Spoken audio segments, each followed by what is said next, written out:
வணக்கம். ரவீந்திரன் பேசுகிறேங்க. அதாவது ஒரு சிறுவன், அவன் பேர் ரமேஷ். படிச்சுட்டே வீட்டில் ரொம்ப கஷ்டம்.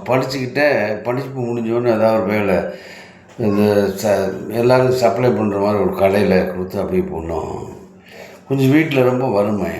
அப்படி போகும்போது ஒரு இடத்துல போயிட்டு இந்த ஒவ்வொரு வீடாக கொடுத்துட்டு வர சொல்லியிருக்காங்க. ஒரு கடையில் கொடுத்துட்டு வரும்போது ஒரு வீட்டில் போய் பசி வேறு, மத்தியானம் சாப்பிடல, கொஞ்சம் தண்ணி கிடைக்குமான்னு கேட்டான்.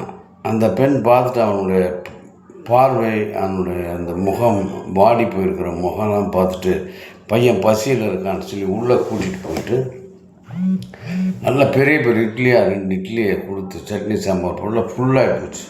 போதுங்கிற அளவுக்கு இன்னொரு இட்லி வேணுமானா, ஏன்னா அவனால் சின்ன பையன் தானே. 2 இட்லி அந்த காலத்தில் நான் ஒரு இட்லி இவ்வளோ பெருசாக இருக்கும்.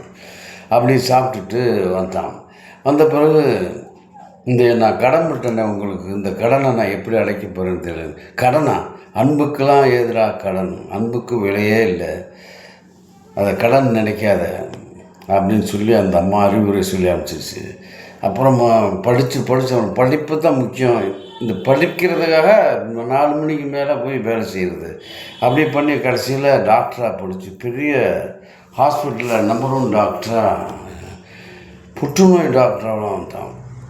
அதை தீர்வு பண்ணுற மாதிரி. இந்த அம்மா ஒரு தடவை ரொம்ப நோய் படுத்துட்டாங்க, புற்றுநோய் அந்த ஹாஸ்பிட்டலில் சேர்த்துருக்காங்க. ஹாஸ்பிட்டலில் நிறைய ட்ரீட்மெண்ட் போயிட்டுருக்கு, ஆனால் சரியாகலை. அப்போது அந்த இவர்கிட்ட பார்வைக்கு வருது. அது யாருன்னு பார்த்தா ஊர் பேர்லாம் தான் ஓடி பார்க்குறாரு. இங்கே இந்த அம்மா 2 இட்லி கொடுத்த அம்மா தான் என் வயசாகி போய் படுத்துருக்கதை பார்த்தோன்னா ட்ரீட்மெண்ட்டு நிறைய, இன்னும் நல்லா ட்ரீட்மெண்ட்லாம் கொடுத்து மார்பக புற்றுநோய் அகற்றி சுத்தமாக க்ளீன் பண்ணி அவங்கள சரிப்படுத்திட்டு பண்ணியாச்சு. பில்லு எவ்வளோ வருமோ ஏது வருமோன்னு சொல்லிட்டு அந்த அம்மா நினச்சிட்ருக்காங்க. பில்லு வருது. அந்த பில்லில் 2 லட்ச ரூபா பில்லுங்க. ஆனால் 2 இட்லிக்கு இந்த 2 லட்சம் ஈடாகாது அப்படின்னு சொல்லி கீழே டாக்டர் கையெழுத்து போட்டிருக்காரு. அது நிமிந்து பார்க்கணும், டாக்டர் அப்படி கையெழுத்து கொண்டிருக்காரு. அப்போ தான் சொல்கிறார், நான் தான் உங்கள்கிட்ட ஒரு ஞாபகம் இருக்கா 2 இட்லி சாப்பிட்டேன் அப்படின்னு.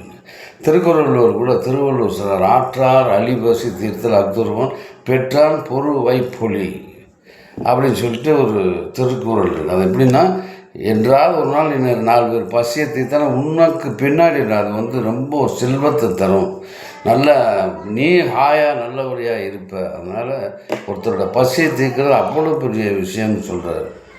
அதனால் ரொம்ப அருமையான ஒரு விஷயம் இல்லையா? அன்றைக்கி எவனோ எப்போவோ அந்த அம்மா 2 இட்லி கொடுத்துச்சு, அவன் புற்றுநோயை சரி பண்ணி கொடுத்துட்டாரு அந்த டாக்டர். பில்லுங்க வேணான்ட்டார், 2 லட்ச ரூபா பில்லை வேணான்ட்டார். அப்படின்னா அப்போ அந்த ஒரு 2 இட்லிக்கு என்னோடய வேல்யூ பார்த்தேன். அதனால் முடிஞ்ச அளவுக்கு உங்கள்கிட்ட ஒரு 2 பேருக்கு உணவளியுங்கள். இப்போ சென்னையிலலாம் நிறைய பேருக்கு இந்த இளைஞர்கள் என்ன பண்ணால் 10 பொட்டலம் வாங்கி அப்படியே ரோட்டில் படுத்துட்டு கொடுத்துட்டு போயிட்டே இருக்காங்க.